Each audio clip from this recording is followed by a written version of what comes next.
satu-satunya lift yang akan menuju ruang paripurna yang akan dipergunakan kalau ada tempat tidur dari ambulan masuk. Coba dilihat, kita masukkan.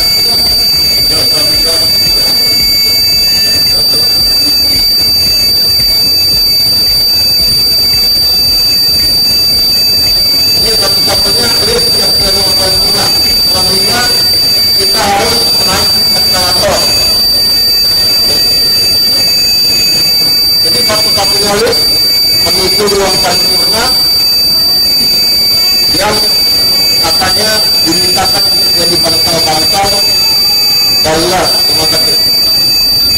Oke, ini satu-satunya lift. Ini kita akan tinggal ruang paripurnanya melalui eskalator karena liftnya nggak muat.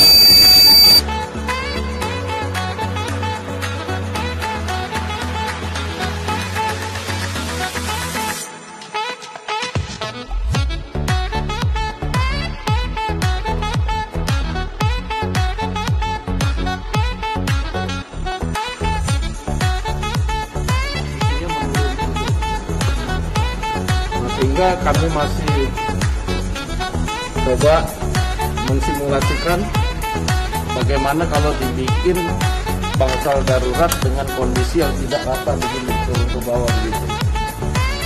Dan dengan konstruksi yang sudah paten begini, tentunya harus mengalami pembongkaran-pembongkaran yang tentunya memakan cukup waktu lama, sehingga dalam situasi darurat tidak memungkinkan untuk cepat.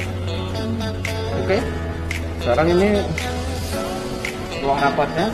Kita akan lihat yang diusulkan ruangan anggota di gedung Nusantara 1. Oke.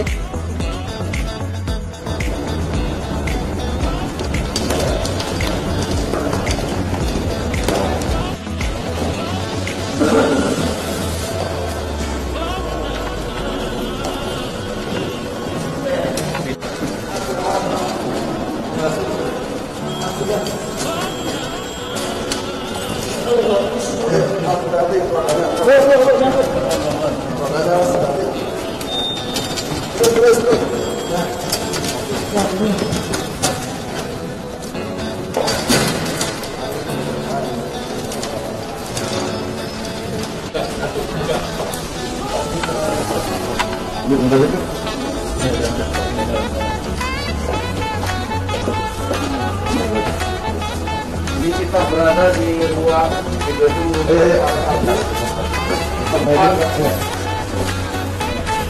kerja anggota DPR. Ada 33 lantai dan ini kita coba nih untuk masukin.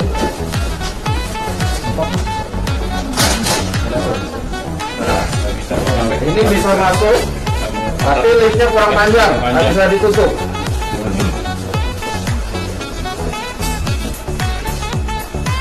Ya, ini liftnya masuk tapi nggak bisa dipanjang, nggak bisa pak, kurang panjang, sehingga nggak bisa ditutup. Sekarang naik ke ruangan. Gedungnya tidak dipugar, tapi kan ini kan banyak yang nggak setuju, sehingga ya beginilah kondisi lift di DPR. Anggota DPR ya memang ngeri-ngeri sedap, sering sekali kejadian kayak begitu karena memang konstruksinya udah tua. Ini lift yang baru, kalau yang nggak terbiasa dengan lift yang terbuka itu bisa menyebabkan pusing dan mual-mual kan gitu. Ini sekarang kita lihat ke ruangan yang akan dipakai.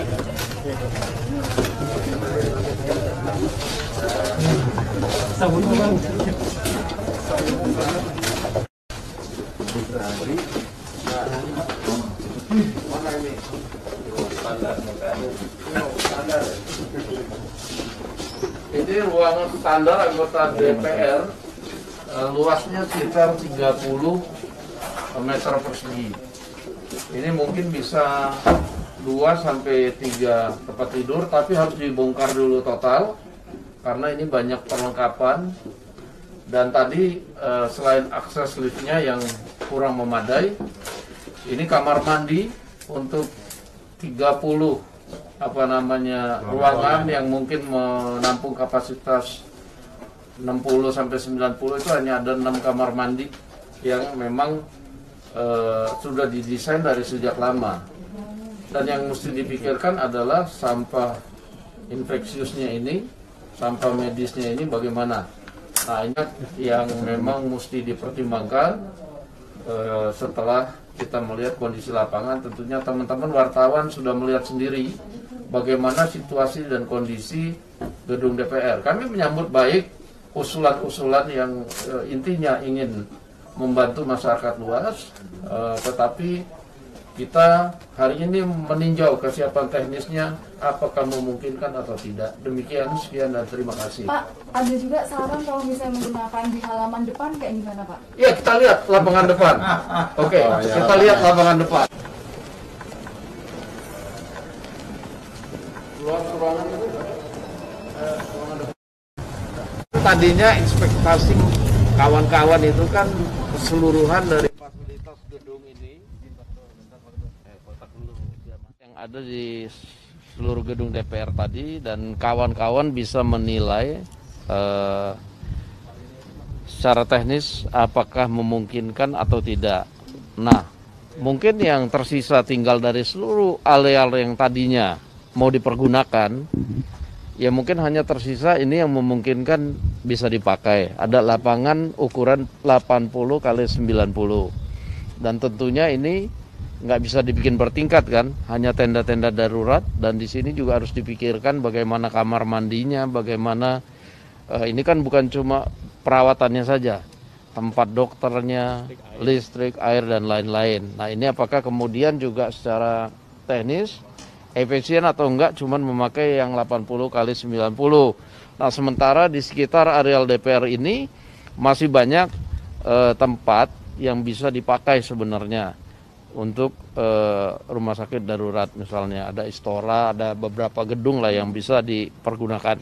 Demikian kami menyambut baik usulan tersebut, dan kami tidak beratan, pada prinsipnya tidak berkeberatan, tapi tadi teman-teman sudah melihat peninjauan teknis secara langsung dan juga tentunya sudah bisa mengambil kesimpulan apakah memungkinkan atau tidak.